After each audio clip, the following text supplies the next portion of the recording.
Hello from BA. This is a Rorschach Germany update from the 18th of July 2024. A quick summary of what's going down in Germany.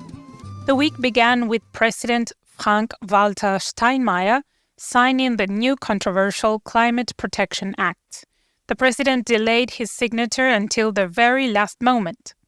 Monday the 15th was the day the Ministries of Traffic and Building had to present their direct action plans to reach their sector's emission goals. The new law abandoned individual sector goals and instead will now only measure the emission cuts the government as a whole achieves. Therefore, the Ministries of Traffic and Building, led by the Free Liberals, or FDP, and the Social Democrats, or SPD, will not have to enact direct action plans and can continue to disregard Germany's climate goals. A group of environmental NGOs has already announced that they will sue the government at the Constitutional Court once again. They believe the new law violates a ruling by the court from 2021 in which it was determined that the government has to do more for climate protection. Still in politics, on Monday the 15th, Friedrich Merz, head of the conservative Christian Democrats and possible candidate for the chancellery, gave an interview for Summer Interview, a television program. He talked about respect in the political debate and about his plans to make the public train system more efficient.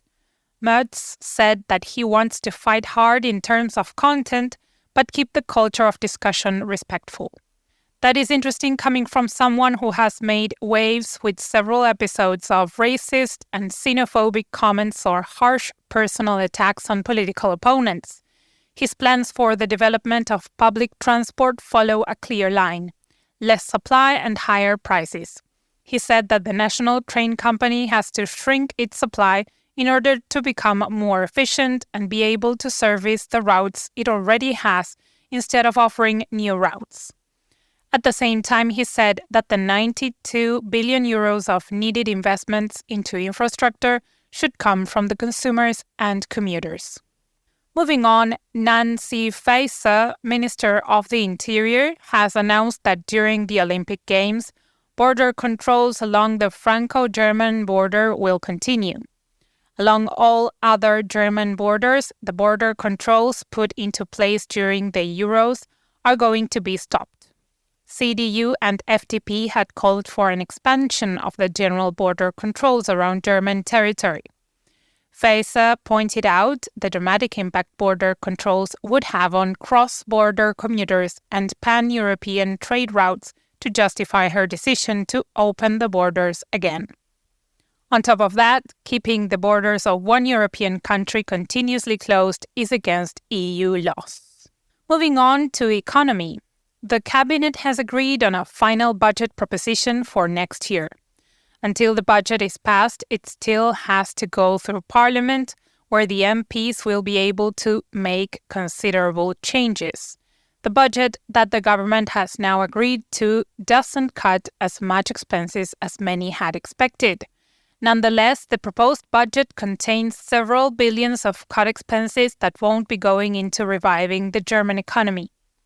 Among the biggest losers of the budget, of course, are the poorest. Along with less money in the budget for social welfare, the welfare system is getting a reform that will make it more restrictive again. In unrelated news, a member of the North Rhine-Westphalian, or NRW, Parliament of the Alternative for Germany, or AfD, has caused a diplomatic uproar. Sven Trischa, the AfD MP, participated in a travel of MPs from NRW to Namibia.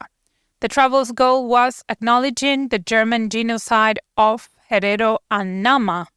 On this trip, the far-right politician posted pictures of himself posing in front of a cemetery for German soldiers, the perpetrators of the genocide. He added heroic military music into the post and even laid down flowers on the soldiers' graves. Namibian authorities and activists were unsurprisingly outraged. Let's go back to politics. Angela Merkel turned 70 on Wednesday the 17th and participated in a celebration in Berlin in her honor. Several high-ranking politicians took part in the celebrations as well. But the echo from political Berlin and commentators isn't purely positive.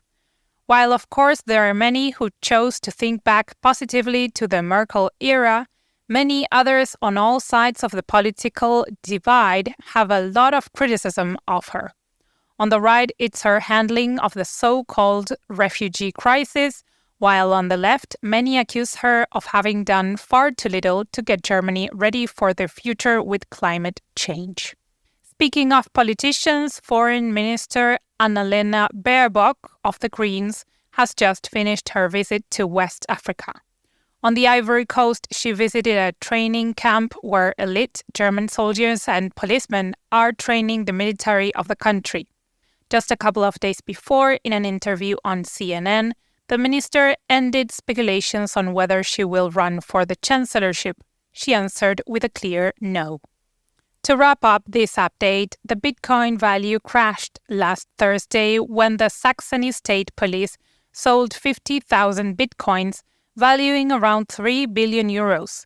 The state police had acquired this huge amount of Bitcoins already in 2013 when they closed Movie 2K, the illegal movie streaming platform. A few right-wing politicians criticized the sales and said that the state should hold small reserves in bitcoins. But nobody is actually seriously thinking about this option. And that's it for this week. Thank you for joining us. We want you to love these updates even more than you already do. We prepared a very short survey that will take you just minutes to fill in and is linked in the show notes. We know what you're saying. Dude, I'm driving. Or I'm cooking and my hands are covered in food goo. I promise it will take only a few minutes and we would really appreciate it. Your feedback helps us keep the updates coming your way. Hope to hear from you soon. Ciao!